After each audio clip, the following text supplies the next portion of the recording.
व्यक्ति किसी और वस्तु या भाव से परिचित हो ना हो, भय और भविष्य दोनों ही व्यक्ति के मन में सदैव रहते हैं, जिनका अस्तित्व व्यक्ति के अस्तित्व पे भारी रहता है।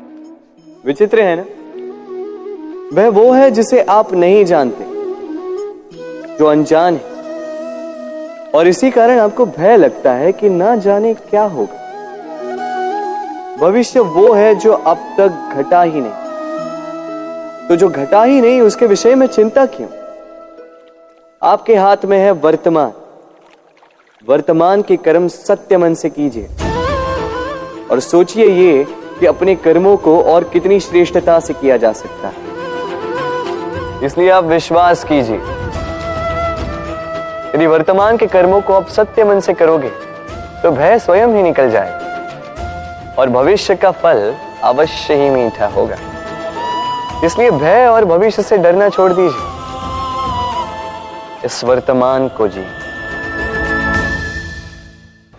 जीवन में हम कई लोगों से मिलते हैं। आप भी ऐसे कई लोगों से मिले होंगे जिन्होंने स्वयं को असफल मान लिया, निराश हो चुके, जिन्होंने ये स्वीकार कर लिया है कि इस जीवन में उनसे कोई कार्य हो ही नहीं पाएगा, वो कुछ कर ही नहीं सकते, किसी कार्य के वो योग्य ही नहीं।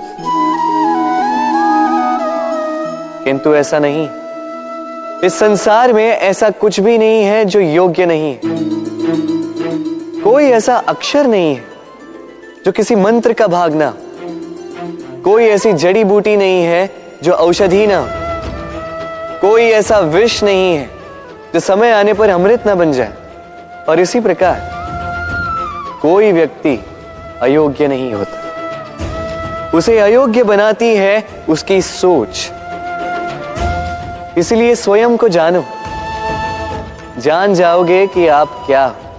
अपने अंतर मन को जगाएं। आप देखेंगे कि जिस संसार की नींव ही बनी है आशा से, उस संसार में निराशा, हताशा और हार जैसा कोई भाव अस्तित्व ही नहीं रखता। कितना सुंदर पुस्तक है, सुंदर आवरण है, सजाए हुए पृष्ठ है।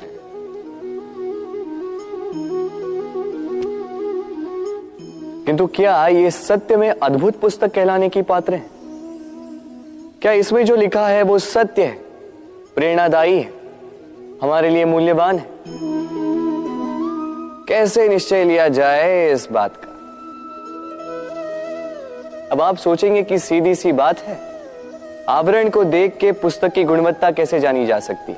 इसके लिए तो आपको उसे पढ़ना होगा, उसे समझना होगा, समय देना होगा, है ना? बिल्कुल उचित सोच रहे हैं आप। बस आश्चर्य की बात यह है कि पुस्तक के विषय में आप ये सारी बातें जानते हैं, किंतु किसी व्यक्ति के विषय में आप ये सारी बातें मन में नहीं लाते। व्यक्ति का मूल्यांकन भी उसके वस्त्रों से, उसके शारीरिक रूप से या उसकी सुंदरता से नहीं किया जा सकता। उसके लिए आपको उस व्यक्ति को पढ़ना होगा, उसे समझना होगा, उसे समय देना होगा। पर हम क्या करते हैं? पहनावे, रंग, सुंदरता को देखकर आकर्षित हो जाते हैं, उसे प्रेम समझ बैठते हैं और आए दिन कोई ना कोई ये कहते सुनाई देता है कि उसकी प्रेम कहानी सफल नहीं हो पाई, उसे छल मिला। किंतु इसमें दोष किसी और का नहीं, स्वयं आपका है। आपने उस व्यक्ति को समय नहीं दिया, आपने उस व्यक्ति के विचार नहीं परखे। प्रेम 2 क्षण में बनने वाला पकवान नहीं है, इसका स्वाद चखने के लिए आपको जीवन भर का समय देना पड़ेगा। तो समय दीजिए, एक दूसरे के रूप से नहीं, आत्मा से जुड़ी। निश्चित ही मन प्रसन्नता से कह उठेगा, राधे राधे। हम में ऐसा कोई नहीं होगा जिसने वृक्षों को ना देखा, वृक्षों पे इन पक्षियों को ना देखा, इनके घोंसलों को ना देखा, इन पक्षियों को अपने छोटे छोटे बच्चों को भोजन कराते ना देखा। संसार का सबसे ममत्व वाला दृश्य होता है। चिड़िया दूर से अपने चोंच में दाना भरकर लाती, स्वयं भोजन करने में असक्षम संतान की चोंच में डालती है, स्वयं भूखी रहकर निस्वार्थ निश्चलता से। और जब संतान के पंख निकल आते हैं, वो उसे उड़ना सिखाती और उसके पश्चात उसे स्वतंत्र कर देती है अपना जीवन जीने के लिए, इस आकाश में उड़ान भरने के लिए। और हम मनुष्य क्या करते हैं? जिस संतान को हम पंछी की भांति पालते हैं, उसके पंख निकलते ही हम उसे बांध देते हैं, ये सोच के कि कहीं वो दूर उड़कर न चली जाए। ऐसा नहीं कि इस स्थिति में माता पिता को संतान से प्रेम नहीं है, अवश्य है, किंतु इसमें प्रेम पर मोह भारी पड़ जाता है, जो स्वयं अपने और संतान के भविष्य के बीच में बाधा बन जाता है।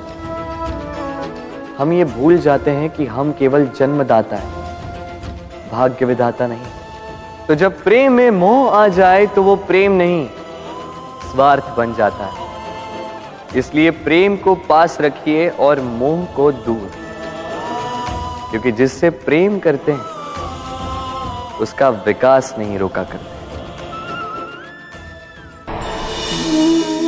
प्रेम संसार का सबसे पवित्र बंधन है, पर सच पूछो तो ये बंधन से मुक्ति है, स्वतंत्रता है।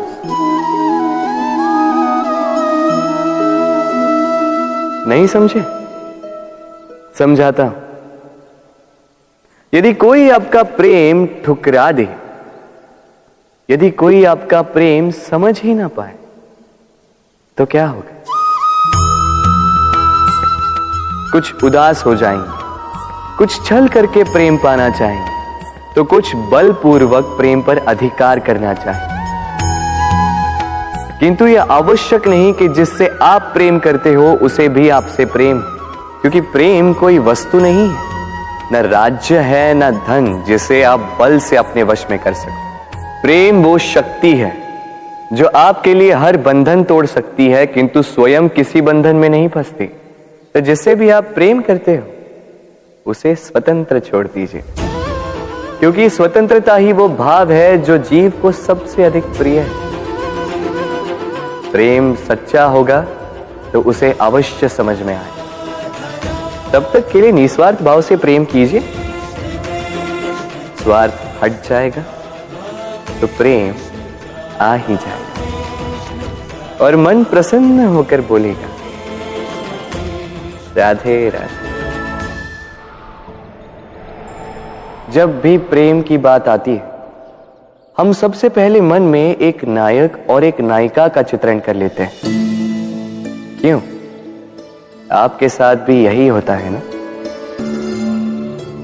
पर क्या प्रेम केवल नायक नायिका के आकर्षण का बंधन है?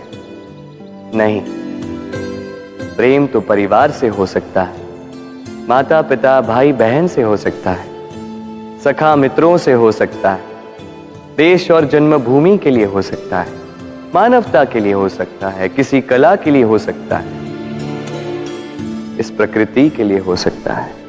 पर प्रेम कभी उस पन्ने पर लिखा ही नहीं जा सकता जिस पर पहले ही बहुत कुछ लिखा हो। जैसे एक भरी मटकी में और पानी आ ही नहीं सकता। तो यदि प्रेम को पाना है तो मन को खाली करना होगा, अपनी इच्छाएं, अपना सुख सब त्याग कर समर्पण करना होगा। अपने मन से व्यापार हटा दो, तभी प्यार मिलेगा और मन प्रसन्न होकर बोलेगा, राधे राधे।